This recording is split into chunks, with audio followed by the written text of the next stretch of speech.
어, 오늘은요 우리 빌레몬서 두 번째 시간으로 영혼을 구원하는 믿음이라는 주제로 함께 은혜를 나누도록 하겠습니다. 지난 수요일에는요 우리 빌레몬서 30부분을 가지고 은혜를 나눴습니다. 그리고 빌레몬서에 나와 있는 전반적인 주제를 가지고 이야기를 했어요. 그럼 빌레몬서는요 다른 사도 바울의 서신과 다르게 한 사건 한 주제를 가지고 이야기를 하고 있습니다. 그 전체적인 줄거리는요 바로 이러합니다. 오네시모라는 사람이 있었는데 그가 그 주인 빌레몬의 돈을 많이 가져다가 도망쳤어요.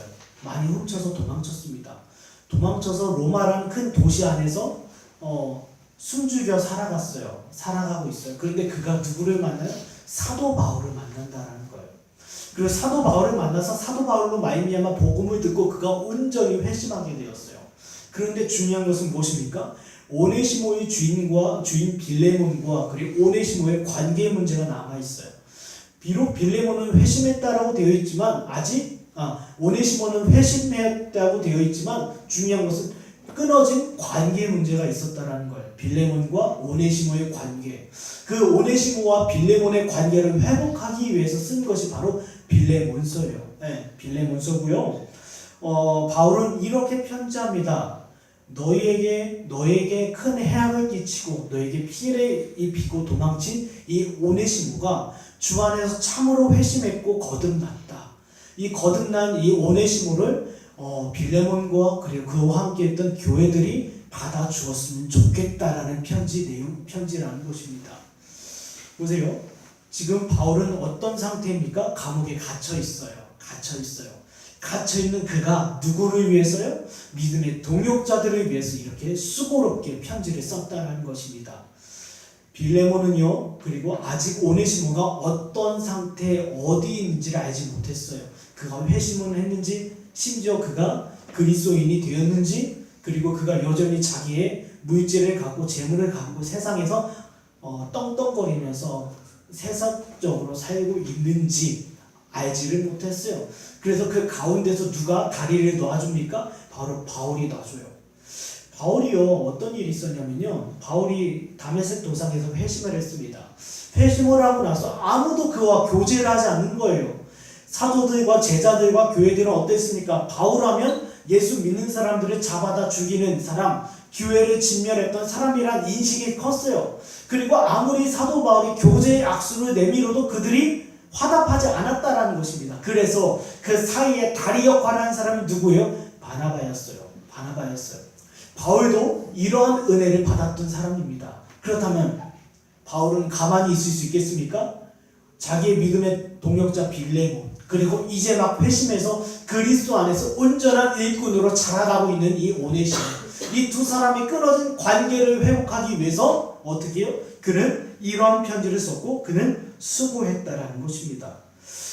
빌레몬서는요 전체 네 부분이에요. 첫 번째는요 오네시모와 빌레몬과 바울의 상황을 알 수 있는 서론 부분, 그리고 두 번째는요 참으로 믿음의 동역자 된 빌레몬의 믿음, 오늘 말씀의 주제인 것처럼요. 세 번째는요 오네시모가 회심하였으니 좀 그를 받아달라라는 사도 바울의 간구, 그리고 네 번째는요 사도 바울의 개인적인 부탁과 함께 끝인사로 마무리하고 있습니다. 우리가 서신서를 읽다 보면 막 그냥 디모데전서도 있고 히브리서도 있지만 그 사이에 남겨져 있는 이 빌레몬서는 쉽게 그냥 읽고 지나갈 수도 있어요. 그런데 빌레몬서는요 이 믿음의 공동체가 회심한 영혼들을 어떻게 받아줘야 되며 그 영혼의 회심을 위해서 우리가 어떻게 수고해야 되는지를 우리는 빌레몬서를 통해서 알 수 있다는 것입니다. 특별히 이번에 수양회 가운데 빌레몬서의 말씀을 가지고 저와 여러분이 충만하고 풍성한 은혜를 누리시길 간절히 축원합니다. 오늘의 주제는요 영혼을 구원하는 믿음을 가진 자라는 것입니다. 빌레몬에게 있었던 믿음은요 영혼을 구원하는 믿음이었다라는 거예요. 제가 예전에 이런 말씀을 드린 적이 있습니다. 믿음이라고 해서 다 같은 믿음이 아니라는 거예요.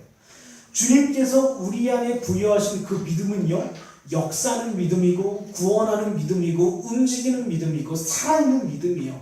다시 말씀드리자면 이 믿음은 잠잠할 수 없다는 겁니다.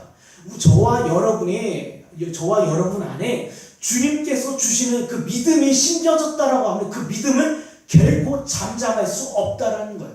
그런데 반면에 사람들이 만들어낸 거짓 믿음이 있다라는 거예요. 거짓 믿음, 은사적인 믿음, 일반적인 믿음, 역사적인 믿음, 그리고 일시적인 믿음. 이와 같은 믿음들은요, 주님께서 주신 믿음이 아니라 인간들이 만들어낸 믿음이라는 거예요. 그리고 그것이 믿음이고 그것이 구원인 줄 알고 살아가요. 보세요. 기억하십시오. 우리 안에 있는 믿음이 이 빌레몬과 같이 구원하는 믿음인지 아니면 일시적이고 일반적인 믿음인지 여러분이 여러분 자신을 보고 분별해야 된다는 것입니다. 첫 번째, 오늘 이 말씀을 가지고 은혜를 드릴 때 첫 번째 우리 본문 4절에서 5절 말씀 한번 보도록 하겠습니다. 4절과 5절입니다.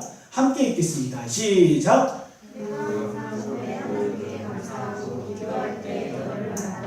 주 예수와 및 모든 성도에 대한 내 사랑과 믿음이 있음을 들으니. 사도 바울은요 지금 감옥에 갇힌 상태입니다. 갇혀 있어요. 갇힌 상태인데 그가 그럼에도 불구하고 주님께서 일하시는 역사와 그리고 날마다 확장되는 이 구원의 역사를 바라보면서 늘 하나님 앞에 감사하며 기도했다는 거예요. 그런데 주님께서 일하시는 사역과 그리고 주님께서 행하시는 이 복음의 확장을 지켜보면서 바라보면서 그는 동시에 누구를 기억했냐는 겁니다. 바로 누구예요? 빌레몬이에요. 하나님의 사역을 생각하고 주의 사역을 생각할 때마다 떠오르는 인물이 있다면 그것이 뭐예요? 빌레몬이었다는 거예요. 이 빌레몬이요 얼마나 주님을 위해서 사역을 열심히 했냐면요, 그는 자기 집을 교회로 내놨어요. 교회로. 그 당시는요 지금처럼 이렇게 모일 수 있는 회당이나 공간이 있지 않았습니다. 따로 이렇게 건축할 수 있는 것이 교회가 아니었어요. 성도들의 집이 교회였고 그 교회에서 성도들의 모임이 있었고 그리고 그 가운데서 예배 처소로 사용이 되어졌어요. 그런데 자기 집을 공개적으로 예배 장소로 내어놨다는 것은 뭐예요? 동시에 유대인들로부터 어떤 핍박을 받는다 하더라도 나는 감당하겠다라는 거예요. 그리고 그 이후로부터 유대인의 표적이 돼요. 빌레몬이요 그럼에도 불구하고 자기 집을 교회로 그리고 그 가운데서 복음 사역자로 신실하게 충성 봉사했던 사람이 바로 빌레몬입니다. 그런데 사도 바울이요 주의 사역을 생각하고 주의 사역을 감사할 때 늘 들려오는 것들이 있어요. 들려지는 것들이 있어요. 그게 뭐예요? 바로 빌레몬의 믿음이라는 거예요. 빌레몬의 믿음. 네. 제가요 오랫동안 몸 담았던 교회가 있습니다. 근데 그 교회에서 사역했던 사역자들과 가끔 교제를 해요. 교제를 하다 보면요 제 옛날 제자들에 대한 소식을 듣습니다. 어떤 지체는 그 믿음이 일어나고 하나님 앞에 충성되이 순종하고 봉사하고 있다. 그 얘기를 들을 때 제게 기쁨이 돼요. 근데 어떤 소식을 딱 들었을 때 어떤 지체는 대마와 같이 세상을 사랑해서 떠나갔다.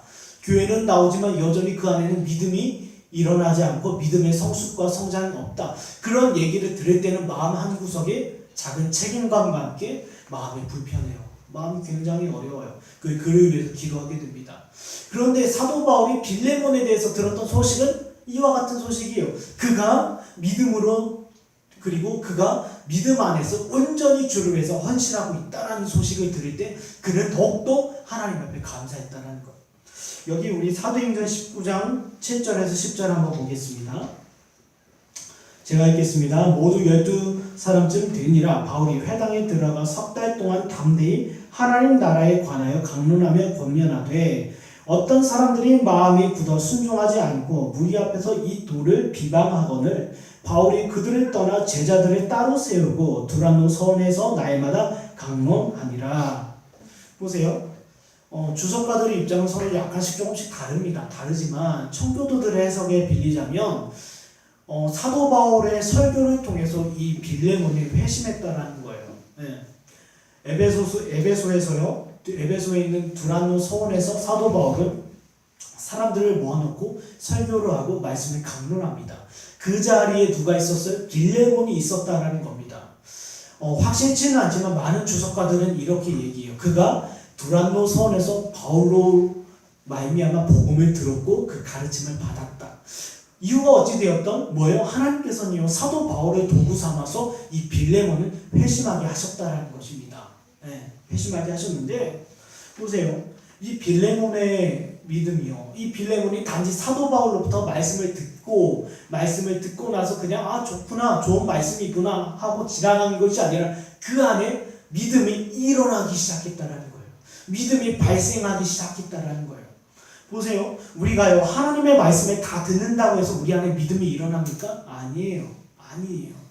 믿음이 일어나지 않을 때가 있어요. 그러나 감사할 것은 빌레몬이 그의 신령 가운데 주님께서 주시는 그 믿음이 일어났다라는 거예요. 그리고 그 믿음이 일어나는데 그 믿음의 진정성이 어디에 나타납니까? 그는요 두란노 성에서 회심하고 나서 주의 복음을 붙잡고 어디로 갔어요? 자기가 살던 골로새로 들어갑니다. 그리고 그곳에서 어떻게 해요? 신실한 복음학 사역자로 활동하기 시작해요. 네, 아까 말씀드린 것처럼 자기 집을 교회로 활용하고요. 그리고 자기의 재능과 자기 은사와 자기 재물을 가지고 주의 사역을 위해서 신실하게 사역하게 되었다는 겁니다. 여러분 보세요. 저와 여러분의 신령 가운데 주님께서 주시는 이 믿음이 일어나야 된다는 거예요. 교회 안에 나와서 그냥 우리가 말씀을 듣고 아 좋았다 이게 아니라 우리 안에서요 반드시 무엇이 일어나야 돼요? 믿음이 일어나야 된다는 거예요. 믿음. 둘 중에 하나입니다. 전하는 자가 잘못 전했든 아니면 받는 자가 자기 귀에만 즐거운 소식들을 찾아다녔던 두 가지 하나예요. 우리 안에 왜 믿음이 일어나지 않을까? 목회자가 하나님의 사역자들이 참된 교훈을 증거하지 않았을 때예요. 또 한 가지는요, 그 영혼이 자기가 듣고 싶은 이야기들, 자기 귀만 즐거운 이야기들을 찾아다니기 때문에 믿음이 일어나지 않는다는 거예요. 기억하세요? 여러분, 우리가요, 만약에 이런 게 있습니다. 내가 어떤 학원을 다녀요. 기타를 배우러 기타 학원을 다닌다 칩시다. 기타 학원을 다니면서 기타 실력이 늘어야 되지 않습니까? 마찬가지입니다. 우리가 주의 공동체 안에 나와 있고 주의 말씀을 들어요. 주의 말씀을 듣는 가운데 가장 우리가 얻어져야 되는 것이 마음의 위로나 마음의 기쁨이나 어떤 나의 충만함이 아니라 우리 안에 저와 여러분 안에 역사하신 주의 영으로 말미암아 믿음이 일어나야 된다는 거예요. 믿음. 이 소식이요 우리에게 기쁜 소식이 돼야 돼요. 어떤 신자가 아무개가 하나님의 말씀을 듣는 가운데 그의 심령 가운데 믿음이 일어나기 시작했다. 믿음이 일어나서 그 영혼이 믿음의 진정성이 그의 삶 가운데 나타내 보이기 시작했다. 이것이 저와 여러분에게 기쁨이라는 거예요. 교회의 기쁨이에요. 사도 바울은요 바로 이것을 기뻐요. 내가 주의 사역을 기뻐하고 주의 사역을 기억할 때마다 이 빌레몬을 언급하는 이유는 그 안에 있는 그의 믿음이 일어나기 시작했다는 거예요. 단지 두란노 서울에서 말씀을 듣고 끝난 게 아니라 교회에서 예배 시간에 말씀을 듣고 뒤돌아 간 것이 아니라 그의 심령 가운데 믿음이 일어나서 그 믿음의 진정성이 뚜렷하게 나타내 보이기 시작했다는 거예요. 출애굽기 15장 한번 볼까요? 여기 제가 써놨는데요. 출애굽기 15장에 이런 말씀이 있습니다. 모세가 홍해에서 이스라엘을 인도하며 그들이 나와서 수르 광야로 들어가서 거기서 사흘길을 걸었으나 물을 얻지 못하고 마라에 이르렀더니 그곳 물이 써서 마시지 못하였으므로 그 이름을 마라라 하였더라. 백성이 모세에게 원망하여 이르되 우리가 무엇을 마실까 하며. 보세요. 출애굽기 15장은요 두 가지가 나와 있어요. 처음에는요 지금 출애굽해서 홍해를 막 건넌 상황이에요. 건너고 나서 어떻습니까? 미리암과 모세가 하나님을 높이며 예배하며 찬송을 합니다. 그때 처녀들이 나와서 함께 소고와 장구를 치면서 하나님 앞에 경배하고 예배하는 장면이 15장에 담겨져 있어요. 모든 백성이 구원의 하나님, 언약의 하나님, 그 언약을 신실하게 이루시는 그 하나님으로 말미암아 기뻐했다라는 거예요. 근데 기뻐하고 나서 얼마 있지 않아서 뭐예요? 지금 마라에서 쓴 물을 마시고 야 물이 없다. 모세를 원망하고 하나님을 원망하기 시작했다는 거예요. 기억하십시오. 여러분 믿음은요 우리의 결단이나 우리의 어떠한 일시적인 은혜로 비롯된 것이 아니라는 거예요. 오늘 내가 하나님 앞에 어떤 감격이 있었어요. 그리고 내가 어떻게 하나님 앞에 결단을 내렸습니다. 이 결단하는 것이 뭐예요? 믿음이 아니라는 거예요. 예전에요 미국에서 이런 일이 유행했어. 얼터컬링이라고 해서 막 그냥 제단 앞으로 사람들을 불러 모아요. 그리고 하나님을 영접할 사람, 하나님 위해서 헌신할 사람, 주 앞에서 어떤 일을 결단할 사람 앞 제단 앞으로 나오십시오. 제단 앞으로 부르심을 많이 했어요. 미국 교회에서. 이 모습을 한국 교회에서 따라했어요. 한국 교회에서 따라해서 어떡합니까? 사람들에게 헌신과 결단을 요구하기 위해서 제단 앞으로 다 나오라고 했어요. 사람들이 제단 앞으로 나오면 목회자가 안수하고 기도하고 그리고 그들의 헌신과 결단을 믿음으로 여겨줬다는 거예요. 보세요. 저와 여러분의 결단과 어떤 각오와 다짐은 믿음이 아니라는 거예요. 만약에 우리의 결단과 우리의 헌신과 우리의 다짐이 사실이기 위해서는 뭐예요? 그 믿음의 진정성이 나타내 보여야 된다는 거예요. 믿음의 진정성 없이 내가 이젠 주를 위해서 이렇게 살겠습니다, 이렇게 행하겠습니다. 예전에요, 집회 가운데 어떤 은혜를 받고 어떤 은혜를 누리고 사람들이 어떻게 했습니까? 신학교에 갔어요. 신학교에 가서 이것이 나의 결단이고 이것이 믿음인 것처럼 신학교에서 신학을 공부하고 사역의 일선 가운데 딱 던져집니다. 던져지고 나서 어떻게 해요? 다 무너져요. 제가 아는 사람이 있는데 그 사람은요, 어떤 집회 수련회에서 은혜를 받고 선교사로 헌신해서 떠났어요. 그런데 얼마 있지 않아서 다시 돌아왔습니다. 왜요? 그의 헌신과 그 믿음이 일시적이었다는 거예요. 보세요. 헌신과 결단을 부정하는 것이 아닙니다. 그러나 헌신과 결단이 믿음에서 비롯되지 아니하고 인위적인 분위기와 인위적인 상황 가운데 이루어졌다라고 하면 그것이 손해가 된다는 거예요. 여기 이스라엘 민족 처음에는 하나님 앞에 경배하고 예배하고 찬송했고 기뻐했습니다. 온전한 결단과 헌신이 있었어요. 그러나 이후 뭐예요? 마라의 쓴물을 마시고 야, 물이 없다 원망하기 시작했다는 거예요. 이것이 사람의 마음이에요. 우리의 마음은요, 그리 견고하지 않습니다. 그리 대단하지 않아요. 저와 여러분은 대단한 사람이 아닙니다. 그런데 이런 자들 가운데 믿음이 있었어요. 믿음을 부어주십니다. 믿음을 일으켜 세워주셔요. 여러분, 믿음이 없으면 우리는 하나님을 기쁘시게 할 수 없습니다. 우리가 외적으로 어떤 분위기와 어떤 상황 속에서 우리가 결단을 하더라도 우리 안에 믿음에서 비롯되지 않았다라고 하면 그 모든 결단과 헌신은 하나님께서 기뻐하시지 않는다라는 겁니다. 않는다라는 거예요. 이런 웨스트민스터 신앙고백서에 보면 믿음이 일어나면 어떻게 이야기하고 있습니까? 믿음의 일어남? 이런 믿음의 일어난다라는 것이 뭐예요? 은혜가 부어졌다라는 거예요. 이 사람이 결단과 헌신을 통해서 내가 각오를 통해서 이를 악물고 내가 40일 기도 금식 기도를 통해서 맺어지는 것이 아니라 믿음은요, 말 그대로 은혜의 부어짐으로 말미암아 일어난다라는 거예요. 하나님의 주권적인 사역으로 어떤 심령들 가운데 은혜를 부어주셔요. 은혜가 부어지는 가운데 그 가운데서 누가 일하셔요? 그리스도의 영이 일하신다는 거예요. 그리스도의 영이 일하시는 가운데 무엇이 일어나요? 믿음이 일어난다는 거예요. 믿음. 우리의 입술로 헌신과 결단이 일어나는 것이 아니라 보이지 않게 우리 안에서 믿음이 일어나요. 이것을 뭐예요? 빌립보서 1장 6절에 나와 있는 착한 일이라는 거예요. 여러분, 통상적으로요, 저와 여러분 가운데 믿음이 일어나기 위해서는요, 하나님의 말씀을 들어야 돼요. 믿음은 들음에서 난다는 것처럼 저와 여러분이 뭘 들어야 돼요. 말씀을 듣고 성찬과 성례에 참여하고 그리고 합당하게 기도할 때 우리의 믿음이 증가가 된다는 것. 이것이 하나님께서 정하신 법이에요. 여기 보세요. 고린도전서 1장 2절에 이런 말씀이 있습니다. 고린도에 있는 하나님의 교회 곧 그리스도 예수 안에서 거룩하여지고 성도라 부르심을 받은 자들과 또 각처에서 우리의 주 곧 그들과 우리의 주 되신 예수 그리스도의 이름으로 부르는 모든 자들에게 보세요. 저와 여러분 가운데 주님께서 은혜를 부어주시고 그래서 통상적으로 우리가 말씀을 가까이 하고 말씀을 듣는 가운데 믿음이 일어나게, 믿음이 발생하게 하신다는 거예요. 그리고 그 믿음의 증가는 어디 있습니까? 하나님의 말씀을 듣고 그리고 우리가 기도를 하고 그리고 하나님의 성찬에 참여할 때 믿음의 증가가 있다는 거예요. 그런데 오늘 목회 서신에 쓴 것처럼 이 모든 것의 집합 장소가 어디예요? 교회라는 거예요. 교회라는 거예요. 여러분 보세요. 어디 화로에 불이 활활 타오르고 있어요. 그런데 거기서 숯 하나를 밖에 놨을 때 그 숯이 계속 타오를 수 있습니까? 아니에요. 금방 쉽게 꺼져버려요. 마찬가지입니다. 구원은요, 지극히 개인적인 일입니다. 구원은요, 지극히 개인적인 일이에요. 그러나 주님께서 이 개인적인 임에도 불구하고 우리를 홀로 두지 않으셨어요. 교회라는 공동체 안에 두셨다는 거예요.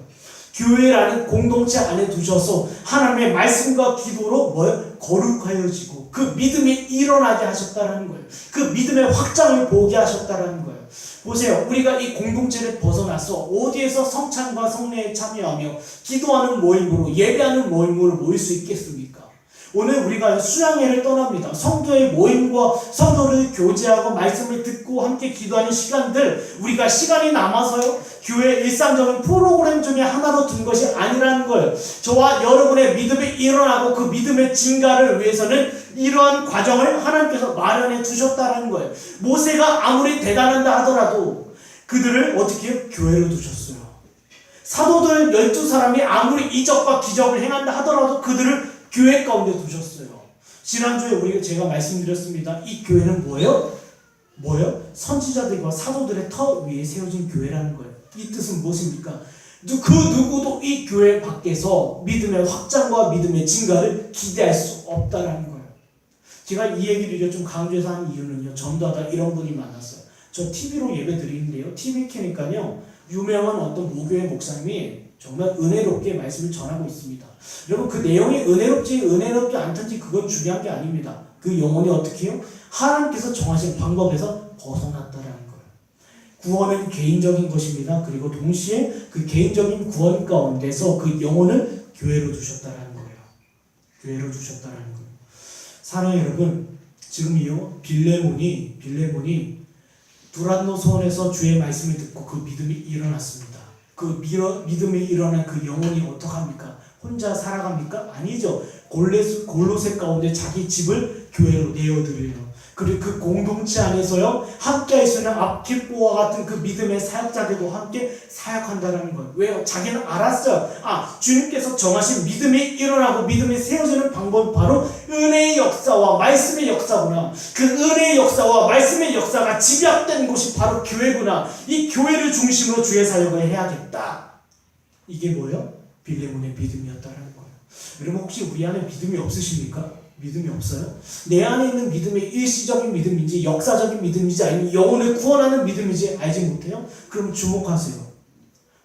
내가 무엇을 즐거워하고 있는지, 어떤 말씀을 듣기를 사모하는지, 그리고 내가 무엇으로 말미암아 나의 믿음의 증가를 확인하고 있는지. 일시적으로 내가 어떤 책을 보고 어떤 찬양 집회를 가고 무엇을 체험하고 무엇을 경험해서 우리의 믿음이 일어나고 있지는 않은지, 혹은 하나님의 말씀으로 말미암아 내 믿음이 깨어나고 일어나고 있지는 않은지. 철력정에 보면 이 크리찬이라는 이 남자가 어떻게 깨어납니까? 하나님의 말씀이에요. 성경 어디에서도요 말씀 외에 깨어난 영혼을 본 적이 없어요. 모세를 부르실 때 어디에서 부르십니까? 떨기나무 가운데 말씀 중에 불러주셔요.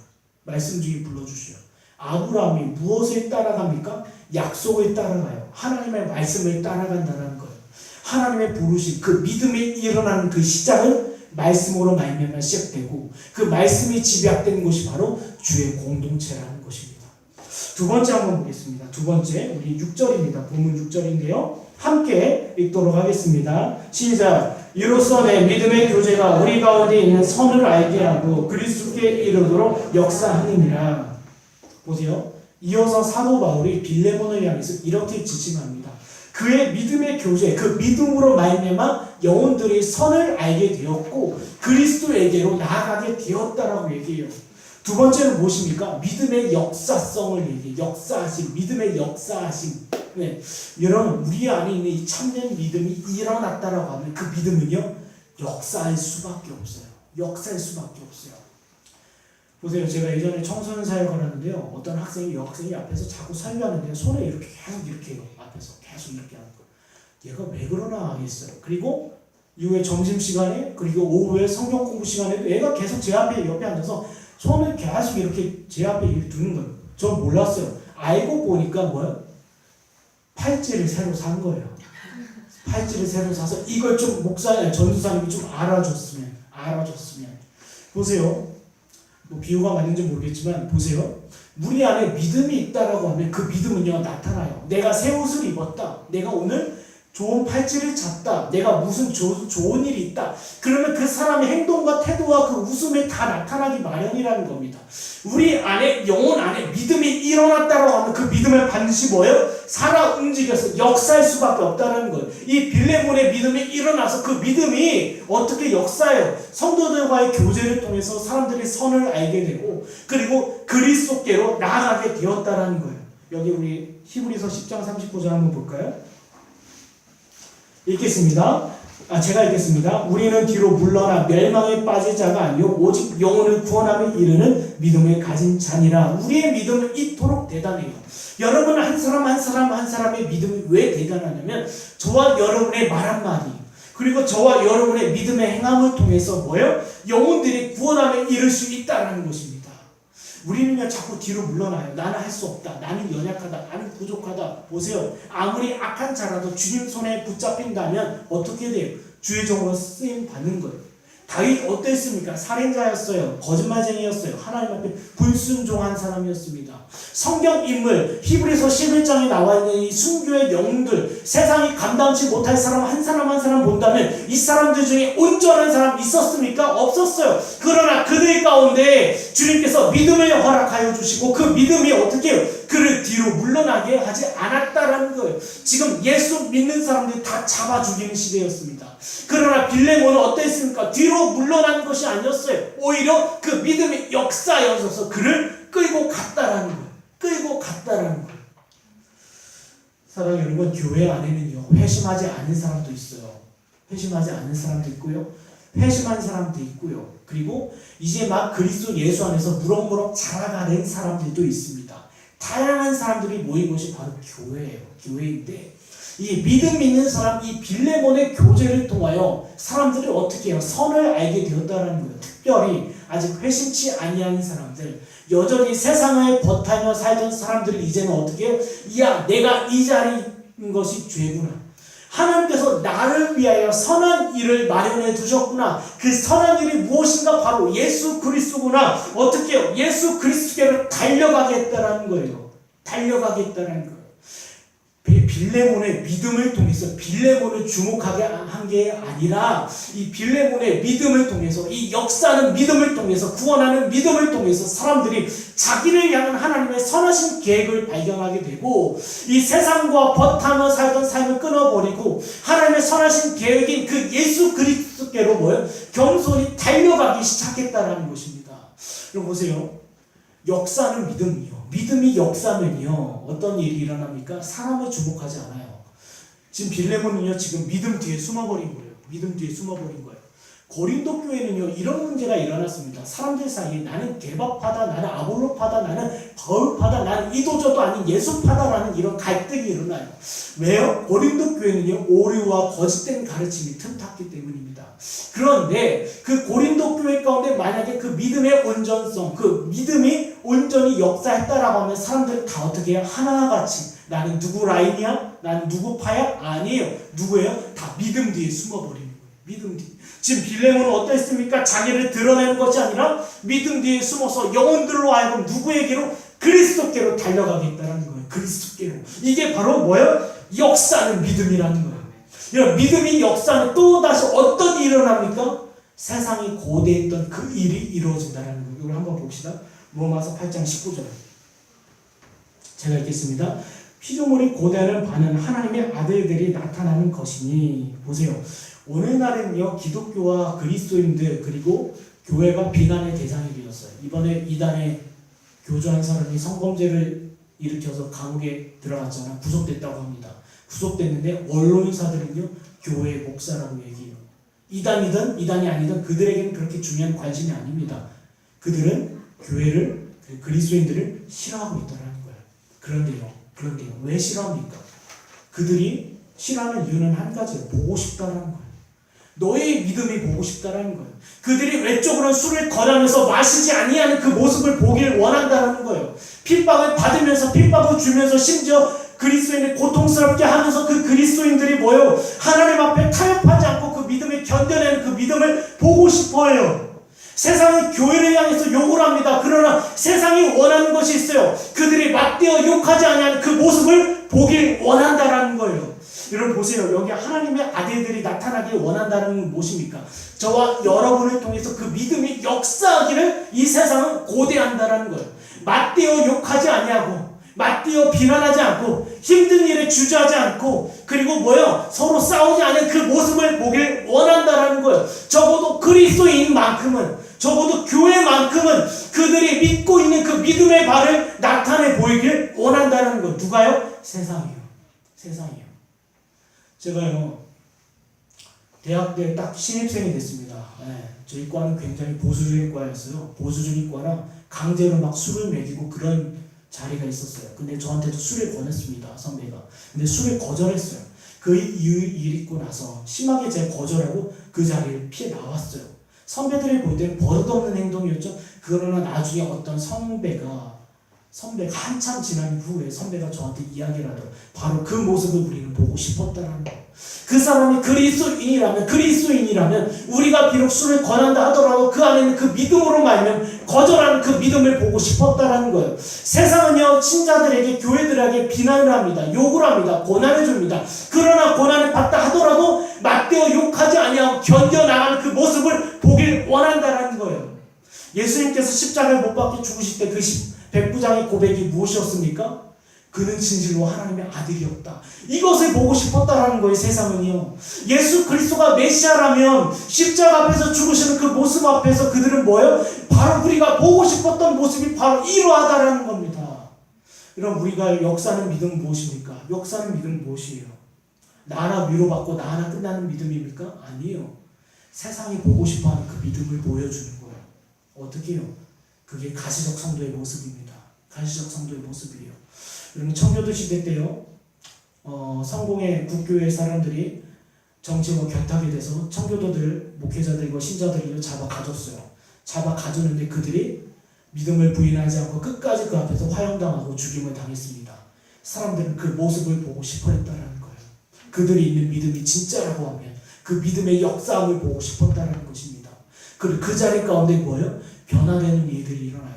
스데반이요, 돌에 맞아 죽어가는 가운데 보좌 우편에 계신 예수 그리스도를 주목하게 됩니다. 맞대어 욕하지 않아요. 그 모습을 누가 봤어요? 사도 바울이 본 거예요.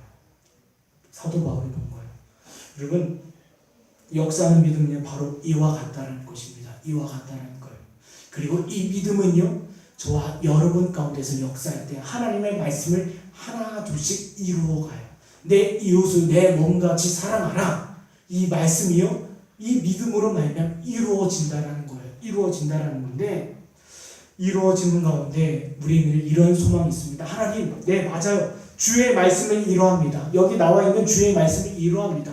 그러나 하나님, 우리의 믿음은 이러합니다. 주님께서요, 우리에게 명령하시고 우리에게 요구하시는 이 말씀의 법을 우리가 순종하기를 원합니다. 이것이 우리의 기도이고 우리의 믿음이에요.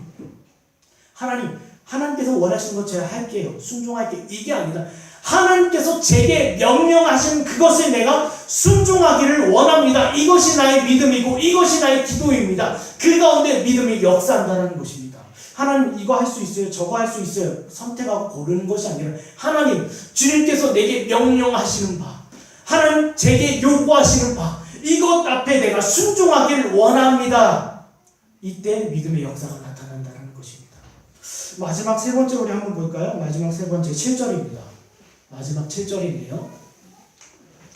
우리 함께 읽겠습니다. 시작. 형제여, 성도들의 마음이 너로 말미암아 평안함을 얻었으니 내가 너의 사랑으로 많은 기쁨과 위로를 받았노라. 보세요. 지금 사도 바울이 빌레몬의 믿음을 가지고, 역사하는 믿음을 가지고, 구원하는 믿음을 보고 이렇게 이야기합니다. 성도들의 마음이 너로 말미암아 평안함을 얻고 너의 사랑으로 많은 기쁨과 위로를 받았다.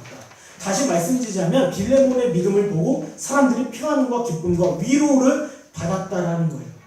이 뜻은 무슨 뜻입니까? 일시적인 믿음이 아니라 일반적인 믿음이 아니었다라는 거예요. 여러분 보세요. 빌레몬에 있었던 믿음은요, 일시적이었고 일반적인 믿음, 왔다 갔다 하는 바람에 나는 겨와 같이 둥둥 떠다니는 믿음이 아니라 지속적인 믿음이었다라는 거예요.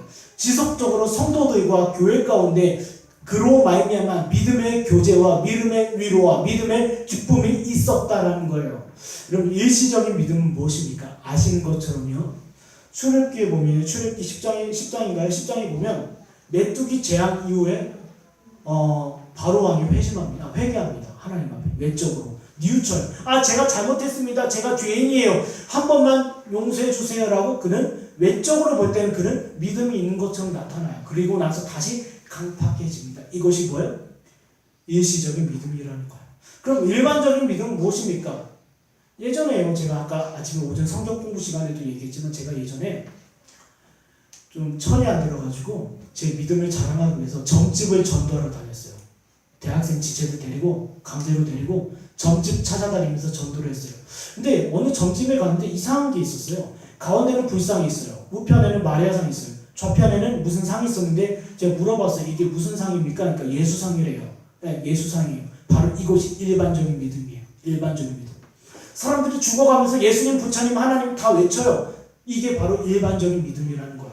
하나님의 언약과 하나님의 말씀에서 비롯되지 아니하는 믿음, 일반적으로 그냥 불려지는 믿음, 이것을 일반적인 믿음이라는 거예요.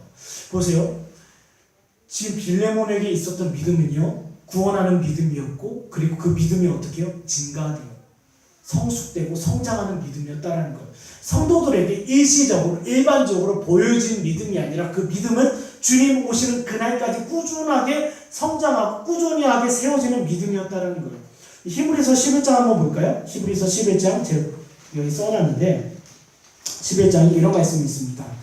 아브라함은 시험을 받을 때 믿음으로 이삭을 드렸으니 그는 약속들을 받은 자로되 그 외아들을 드렸느니라. 그에게는 이미 말씀하시기를 내 자손이라 칭할 자는 이삭으로 말미암으리라 하셨으니 그가 하나님의 능히 이삭을 죽은 자 가운데서 다시 살리실 줄 생각한지라. 비유컨대 그를 죽은 자 가운데서 도로 받는 것이니라. 보세요.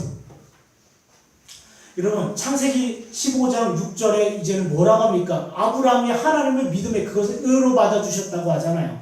그에게 믿음이 있었어요. 주님께서 주시는 믿음이 있었고 그 믿음이 일어났어요. 그런데 그 믿음이 온전한 믿음이었으면, 완벽한 믿음이었고 꾸준히 성장하는 믿음이었다는 거예요. 일시적이고 일반적인 믿음이 아니었다는 것은 어디서 나타납니까? 그가 마침내는 뭐요? 마침내는 그의 아들 독자 이삭을 하나님 앞에 온전히 드렸다라는 거예요. 그 믿음을 받고 나서 어떡합니까? 창세기 15장 이후에 이스마엘이 나요. 믿음이 있는데도 이스마엘이 났어요. 믿음이 요동친 거예요. 믿음이 요동쳤어요. 처음부터 하나님 앞에 꾸준히 성장하는 믿음이었지만 일시적으로 뭐요? 흔들림이 있었다라는. 그러나 그 믿음은 거기에서 멈춰주지 않고 꾸준히 자라납니다. 믿음이 증가되고 마침내 모리아 산에서 자기 아들 독자 이삭을 하나님 앞에 내어드린다는 거예요. 왜 내어드립니까? 하나님께서 이미 약속하셨어요. 이삭을 통하여 그 언약이 이루어지겠다. 이삭을 통하여 이 땅 가운데 하나님의 메시아 그 종, 고난받는 종을 보내주시겠다. 약속하셨어요. 비록 내가 하나님의 말씀대로 지금 이삭을 제물로 드린다 하더라도 하나님께서 다시 살리실 줄을 믿었다라는 거예요. 믿었다라는 거예요. 보세요. 여호수아 갈렙 출애굽했습니다. 여전히 배고플 때 짜증나요. 목마를 때 짜증이 나요. 어려웠어요. 힘들었어요. 그러나 그들이 어떻게 해요? 그의 믿음이 자라나요. 헤브론 산지를 정탐하고 나서 그 사람들은 이야기합니다. 우리는 도무지 갈 수 없다. 그러나 여호수아 갈렙의 마음은 뭐예요? 그의 믿음이 일어났어. 그의 믿음이 증가돼서 하나님의 언약이 보였다라는 거예요. 그 헤브론 산지의 외적인 모습을 보고 두려워 떠는 그 모습이 아니라 그 산지를 바라보면서 하나님의 언약이 떠올랐다라는 겁니다. 마찬가지입니다. 저와 여러분이요, 믿음이 자라나고 믿음이 증가되는 것은 무엇입니까? 어떤 상황 가운데서 뭐요? 하나님의 약속이 보이는 거예요. 약속이 보이는 거예요. 여러분, 제가요 이렇게 얘기할 수는 없어요. 지금 당장 우리 주를 위해서 헌신합시다, 순교합시다, 죽읍시다 할 수 없어요. 믿음이 다양하기 때문에. 그러나 믿음의 과정 가운데 있기 때문에. 그러나 그 믿음이 성장되면, 믿음이 세워지면 어떤 일이 일어납니까? 우리의 생명도 아낌없이 주님께 드리는 거예요. 나의 달려갈 길과 주 예수께 받은 사명, 이 사명을 위해서는 뭐예요? 나의 생명도 조금도 귀한 것으로 여기지 아니하겠다. 사도행전 20장 24절의 고백이 터져나오는 것. 왜요? 이 언약이 보이는 거예요. 내가 비록 육신으로는 죽는다 하더라도 주님의 부활의 때에 나의 영혼과 육신을 다시 부활을 시키신 그 약속을 우리는 믿는다라는 거예요. 이런 믿음이 증가됩니다. 우리는 지금 보이지는 않지만 계속 말씀과 기도와 하나님의 정하신 성례와 성찬을 통해서 우리 믿음이 계속 증가되고 있어요. 믿음이 증가되는 가운데서 어떤 문제가 딱 닥쳤을 때 우리는 무엇이 보입니까? 약속이 보이는 거예요. 내가 여기서 죽는다 하더라도 주님의 부활의 때에 나의 영혼에 건지실 그 예수 그리스도의 언약을 바라볼 수 있다는 거예요. 지금 여호수아 갈렙도 그랬고 아브라함도 그랬다는 거예요. 이런 빌레몬은 어떠합니까? 그의 믿음이 계속 지속적으로 증가돼요. 믿음이 증가되는 과정 속에서 뭐예요? 성도들의 기쁨이 되었고 위로가 되었고 만족이 되었다는 것입니다. 사랑 여러분, 저와 여러분에게 있어서요 반드시 중요한 것이 바로 이 믿음이 일어나야 된다는 거예요. 믿음이 일어나는 과정 속에서 확장되는 과정 속에서 어떤 일이 있습니까? 마가복음 9장 24절 보겠습니다. 곧 그 아이의 아버지가 소리질러 이르되 내가 믿나이다. 나의 믿음이 없는 것을 도와주소서. 우리의 믿음은요 이처럼 뒤중박죽 흔들려요. 폭풍 가운데 있어요. 이 폭풍 가운데 있지만 결국 주님께서 주시는 구원하는 믿음은요 믿음의 확장을 그리고 믿음의 증가를 보일 수밖에 없다는 거예요. 문제 앞에서 상황 앞에서 하나님의 언약이 딱 보인다는 것입니다. 보세요. 마지막으로 이거 한마디 하고 마치겠습니다. 여러분 칭의는요 의롭다함을 여겼다는 것은요 예수 그리스도의 의로 부여받은 거예요. 내가 잘 산다고 해서 그리고 내가 떳떳하다고 해서 내가 믿음이 많이 있다고 해서 취소되거나 좌우되는 것이 칭의가 아니에요. 칭의는요 그리스도로 말미암아 온전히 주어진 것입니다. 그러나 믿음은 달라요. 믿음은요 우리 안에 있는 부패한 죄성과 그리고 우리의 욕심과 이 죄 많은 세상과 싸워가면서 자라나는 것입니다. 여러분 보세요. 구원하는 믿음은요 반드시 믿음이 일어납니다. 반드시 일어나고요 그 믿음을 반드시 어떻게 해요? 역사합니다. 그리고 그 역사하는 믿음은요 반드시 자라나고 증가된다는 것이에요. 그럼 우리가 이 시간 한번 곰곰이 생각해 봤으면 좋겠습니다. 우리의 믿음은 과연 주님께서 구원하는 믿음인가? 참된 믿음인가? 참된 구원의 언약인가? 그리고 나의 믿음은 자라나고 있는가? 나의 믿음은 과연 나의 삶 가운데 온전히 역사하고 있는가? 우리가 한번 이 시간 고민해봤으면 좋겠습니다. 이 시간 우리